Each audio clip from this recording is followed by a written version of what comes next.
ഇറാനും അമേരിക്കയും തമ്മിൽ ഇപ്പോൾ നിലനിൽക്കുന്ന വെടിനിർത്തൽ അത്യാസന്ന നിലയിലാണ് എന്ന് അമേരിക്കൻ പ്രസിഡന്റ് ഡൊണാൾഡ് ട്രംപ്. അതായത് ഏത് നിമിഷം വേണമെങ്കിലും വെടിനിർത്തൽ അവസാനിപ്പിച്ച് തങ്ങൾ ഇറാനെ ആക്രമിക്കും എന്ന സൂചനയാണ് ഇപ്പോൾ അമേരിക്ക നൽകുന്നത്. അമേരിക്കയും ഇറാനും തമ്മിലുള്ള അഭിപ്രായ വ്യത്യാസം ഓരോ ദിവസം ചെല്ലുന്തോറും അതിരൂക്ഷമായി മാറിക്കൊണ്ടിരിക്കുകയാണ്. ഒരു കാരണവശാലും ഇറാന് ആണവായുധം നിർമ്മിക്കാനുള്ള അവകാശം നൽകാൻ കഴിയില്ല എന്ന് അമേരിക്ക നിലപാടെടുത്തിരിക്കുന്നു. ആണവായുധങ്ങൾ തങ്ങൾ നിർമ്മിക്കുക തന്നെ ചെയ്യും എന്ന് ഇറാനും പറയുന്നു. 5 വർഷത്തേക്ക് വേണമെങ്കിൽ യുറേനിയം സമ്പുഷ്ടീകരണം നിർത്തിവെക്കാം എന്ന് ഇറാൻ പറഞ്ഞിരുന്നു. എന്നാൽ ഈ 5 വർഷം പോരാ, 20 വർഷമെങ്കിലും അങ്ങനെ ഒരു മൊറട്ടോറിയം ഉണ്ടാവണം എന്ന് ഇപ്പോൾ അമേരിക്ക പറയുന്നു. അത് ഇതുവരെ ഇറാൻ അംഗീകരിച്ചിട്ടില്ല. മാത്രമല്ല, ഇത്രയും വലിയ യുദ്ധം നടത്തിയതിൻ്റെ നഷ്ടപരിഹാരം അത് തങ്ങൾക്ക് വേണമെന്ന് ഇറാൻ അവകാശപ്പെടുന്നു. പക്ഷേ അമേരിക്ക അത് നൽകാൻ തയ്യാറല്ല. ഹോർമൂസ് കടലിടുക്ക് അത് ഉപാധിരഹിതമായി തുറന്നു കൊടുക്കണം എന്ന് അമേരിക്ക ഇറാനോട് ആവശ്യപ്പെടുന്നുണ്ട്. പക്ഷേ ഇറാൻ അതിനും ഒരുക്കമല്ല. അമേരിക്ക ഇറാൻ തുറമുഖങ്ങൾക്ക് നേരെ നടത്തിക്കൊണ്ടിരിക്കുന്ന ഉപരോധം അവസാനിപ്പിച്ചാൽ മാത്രമേ ഹോർമൂസ് കടലിടുക്ക് അടയ്ക്കുന്നത് അല്ലെങ്കിൽ ഹോർമൂസ് കടലിടുക്ക് തുറക്കുകയുള്ളൂ എന്ന് ഇറാൻ പറയുന്നുണ്ട്. മാത്രമല്ല, ഇറാൻ പറയുന്നത് ഞങ്ങൾ ഈ കടലിടുക്ക് തുറന്നാൽ അമേരിക്ക ഇതുവഴി വന്ന് ഞങ്ങളെ ആക്രമിക്കും, അല്ലെങ്കിൽ ഈ കടലിടുക്ക് ഞങ്ങളെ ആക്രമിക്കാനുള്ള ഒരു സ്ഥലമാക്കി മാറ്റും. അതുകൊണ്ട് ഞങ്ങളത് ചെയ്യില്ല എന്ന് ഇറാൻ ഇപ്പോൾ നിലപാടെടുത്തിരിക്കുന്നു. ഈ കാര്യങ്ങളിൽ തട്ടി 2 രാജ്യങ്ങളും തമ്മിലുള്ള സമവായം അത് രൂപപ്പെടാതിരിക്കുകയാണ്. ഏറ്റവും ഒടുവിലായി ഹോർമൂസ് കടലിടുക്കെങ്കിലും ഉപാധിയില്ലാതെ ഇറാൻ തുറന്നു കൊടുത്താൽ അമേരിക്ക അയഞ്ഞേക്കുമെന്ന റിപ്പോർട്ടുകളുണ്ട്. പക്ഷേ ഇറാൻ അതിനൊന്നും യാതൊരു വിലയും കൊടുക്കുന്നില്ല. ആക്രമണമെങ്കിൽ ആക്രമണം എന്ന നിലപാട് ഇറാൻ സ്വീകരിച്ചിരിക്കുന്നു. കഴിഞ്ഞ ദിവസം ഇറാൻ ഗൾഫ് രാജ്യങ്ങളെ ആക്രമിച്ചുകൊണ്ട് ഒരു പ്രകോപനം പോലും സൃഷ്ടിക്കുകയുണ്ടായി. എന്ന് പറഞ്ഞാൽ അമേരിക്കയുമായി വീണ്ടും ഒരു യുദ്ധത്തിന് ഒരുക്കമാണ് എന്ന് ഇറാൻ പ്രഖ്യാപിക്കുകയാണ്. ഇവിടെ യുദ്ധം വന്ന് സർവ്വവും നശിച്ചാൽ പോലും കുഴപ്പമില്ല, ഞങ്ങൾ അമേരിക്കയ്ക്ക് വഴങ്ങുന്ന പ്രശ്നമില്ല എന്ന നിലപാടാണ് ഇപ്പോൾ ഇറാൻ സ്വീകരിച്ചു കൊണ്ടിരിക്കുന്നത്. അതുകൊണ്ട് തന്നെയാണ് അമേരിക്കൻ പ്രസിഡന്റ് ഡൊണാൾഡ് ട്രംപ് ഇപ്പോൾ ഇറാനെ ആക്രമിക്കാൻ പോവുകയാണ് എന്നും അമേരിക്കയും ഇറാനും തമ്മിലുള്ള വെടിനിർത്തൽ അത്യാസന്ന നിലയിലാണ് എന്നുമൊക്കെയുള്ള അഭിപ്രായ പ്രകടനവുമായി രംഗത്ത് വന്നിരിക്കുന്നത്. അതേസമയം ഈ വിഷയത്തിൽ ചൈന കാര്യമായ ഇടപെടലുകൾ നടത്തണം എന്ന് അമേരിക്ക ആവശ്യപ്പെട്ടിരിക്കുകയാണ്. ചൈനീസ് പ്രസിഡന്റ് ഷീ ജിൻപിങ്ങും അമേരിക്കൻ പ്രസിഡന്റ് ഡൊണാൾഡ് ട്രംപും കൂടിക്കാഴ്ച നടത്താനിരിക്കെയാണ് അമേരിക്ക ഇങ്ങനെയൊരു ആവശ്യം ഉന്നയിച്ചിരിക്കുന്നത്. മറ്റന്നാൾ ഇരു രാഷ്ട്ര നേതാക്കന്മാരും തമ്മിൽ കൂടിക്കാഴ്ച നടത്തും. American president Donald Trump Chinese യാത്ര നടത്തുകയാണ്. അവിടെ രണ്ടുപേരും ചർച്ച നടത്തും. ആ ചർച്ചകളിലെ ഏറ്റവും പ്രധാനപ്പെട്ട അജണ്ട എന്ന് പറയുന്നത് പശ്ചിമേഷ്യൻ സംഘർഷമായിരിക്കും എന്ന കാര്യത്തിൽ തർക്കമൊന്നുമില്ല. കാരണം ചൈനയടക്കമുള്ള രാജ്യങ്ങൾ ഇറാനുമായി വ്യാപാര ബന്ധമുള്ള രാജ്യമാണ്. ആ വ്യാപാരമടക്കം ഇപ്പോൾ നിലച്ചിരിക്കുന്ന ഒരു സാഹചര്യമുണ്ട്. അതുകൊണ്ട് ചൈന വളരെ പ്രകടമായി തന്നെ ഇറാനെ സഹായിക്കുന്ന രാഷ്ട്രമാണ്. അതുകൊണ്ട് 2 രാജ്യങ്ങളും 2 രാഷ്ട്ര തലവന്മാരും ഈ ചർച്ചയിൽ എന്ത് ആവശ്യങ്ങളാണ് പരസ്പരം ഉന്നയിക്കുക എന്നത് വളരെ പ്രധാനപ്പെട്ടതാണ്. ഈ ചർച്ചകൾക്ക് ശേഷം ഇറാൻ യുദ്ധം അവസാനിക്കാനുള്ള സാധ്യതയുണ്ടോ എന്നും പലരും ഇപ്പോൾ നിരീക്ഷിച്ചു വരുന്നുണ്ട്. എന്തായാലും ചൈന ഇക്കാര്യത്തിൽ മിണ്ടാതിരുന്നാൽ പറ്റില്ല, കുറച്ച് ഇടപെടലുകൾ നടത്തണമെന്നാണ് അമേരിക്ക ഇപ്പോൾ ആവശ്യപ്പെട്ടിരിക്കുന്നത്.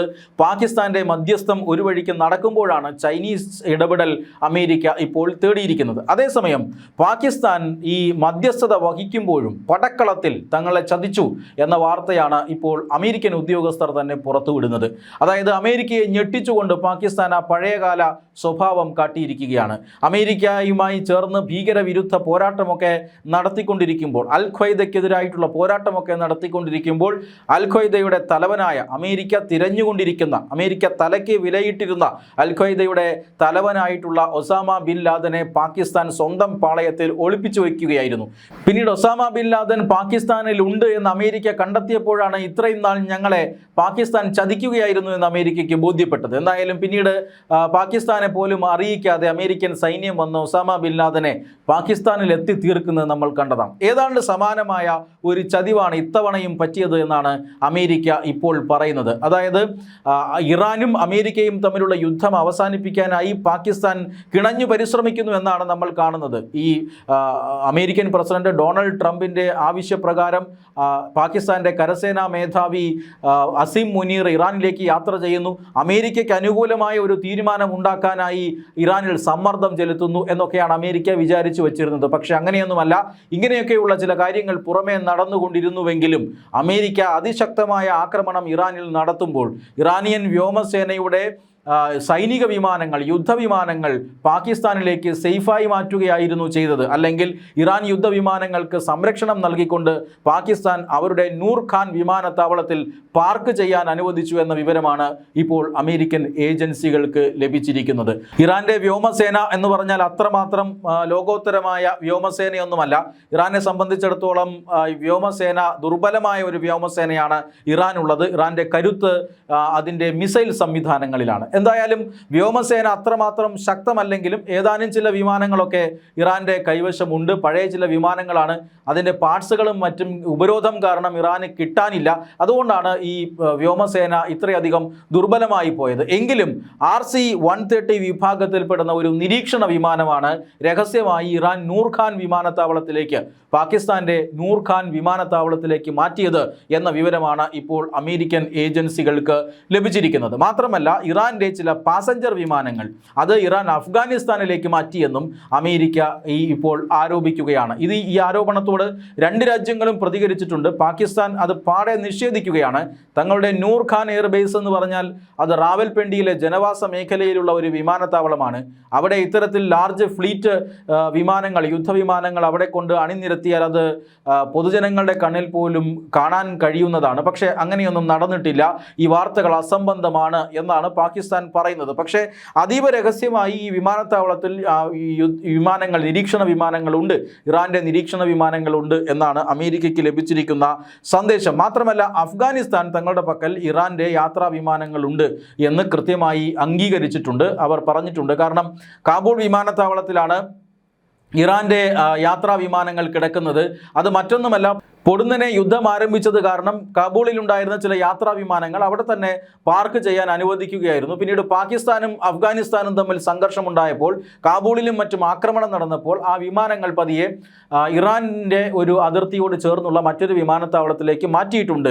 അവിടെയുള്ളത് യാത്രാ വിമാനങ്ങളാണ് എന്നാണ് അഫ്ഗാനിസ്ഥാൻ വിശദീകരിക്കുന്നത്. എന്തായാലും യാത്രാ വിമാനങ്ങളും യുദ്ധവിമാനങ്ങളും ഇറാൻ അമേരിക്കൻ ആക്രമണത്തിൽ നിന്നും പ്രതിരോധം തീർക്കാനായി അവിടെ നിന്ന് രഹസ്യമായി പാകിസ്ഥാനിലേക്ക് മാറ്റി, അഫ്ഗാനിസ്ഥാനിലേക്ക് യാത്രാ വിമാനങ്ങൾ മാറ്റി എന്നാണ് അമേരിക്ക ഇപ്പോൾ ആരോപിക്കുന്നത്. ഇത് ശരിയാണ് എങ്കിൽ തീർച്ചയായും അമേരിക്കയുടെ ഭാഗത്ത് നിന്നുകൊണ്ട് ഇറാനുമായി ഇത്തരത്തിലുള്ള ചർച്ചകളൊക്കെ നടത്തി വന്നിരുന്ന പാകിസ്ഥാൻ തങ്ങളെ പടക്കളത്തിൽ തോൽപ്പിക്കുകയാണ് എന്നാണ് ഇപ്പോൾ അമേരിക്ക ആരോപിച്ചിരിക്കുന്നത്. പാകിസ്ഥാനെ ഇനിയും അമേരിക്ക വിശ്വസ്തനായി ഇറാനെതിരായിട്ടുള്ള ഓപ്പറേഷനിൽ കൂടെ കൂട്ടുമോ എന്നറിയില്ല.